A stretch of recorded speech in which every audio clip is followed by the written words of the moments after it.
नाज़रीन, ठंडो मोहम्मद खान में Sindh university test pass primary उस्तादनि ऑफर आर्डर न मिलण खिलाफ मेराण चौका रैली कढी प्रेस क्लब अॻियां धरणो हयो आहे।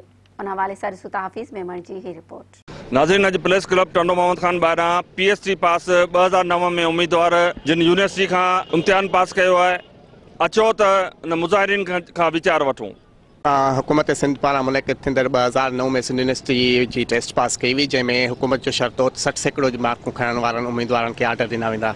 जॾहिं रिज़ल्ट आहे त पोइ सिर्फ़ु जेके मनपसंद अफ़राद हुआ उन्हनि खे आर्डर जारी कया विया ऐं बक़ाया जेके उम्मीदवार जो 70, 75, 80 मार्कुनि ताईं बि हुयूं उन्हनि माण्हुनि खे ऑफर आर्डरनि खां महरूम कयो वियो। असां वटि सिंध हाई कोर्ट, कराची, सखर, लाड़काणू ऐं हैदराबाद बेंचनि जा फ़ैसिला मौजूदु आहिनि, जिन कोर्टुनि असांखे हुकुम ॾिनो आहे त हिननि खे आर्डर जारी कया वञनि, पर उनजे बावजूदि उन कोर्ट जे हुकुमनि ते अमल नथो कयो वञे। असां वज़ीर तइलीम ऐं बिलावल भुट्टो ज़रदारी साहब खे अपील कयूं था, महिरबानी करे असांखे ऑफर आर्डर जारी करे फ़ाक़ा कशी खां बचायो वञे।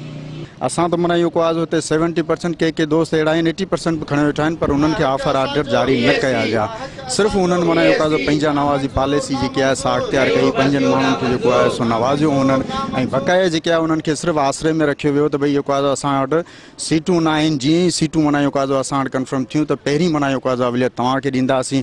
असां 2009 खां वठी माना इहो आहे सो सरापा एहतिजाज हुयूं, कॾहिं कंहिं माज़ ते कॾहिं कंहिं माज़ ते, पर हुननि जे माना इहो आहे सो मथे ते जूम नथी सुरे।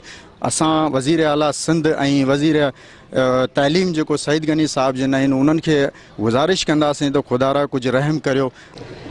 असां बालाए हुकूमत खे अर्ज़ु था करियूं असांखे ऑफर आर्डर जारी करे असांखे असां मां बेचैनी कढी ख़तमु कनि। असांखे तक़रीबन 12 साल खां ते दरबदर कयो वियो आहे। बिलावल भुट्टो साहब खे, मुराद अली शाह साहब या सईद गनी साहब खे दरख़्वास्त करियां त असांजो जाइज़ मसइलो असांजो हल करियो।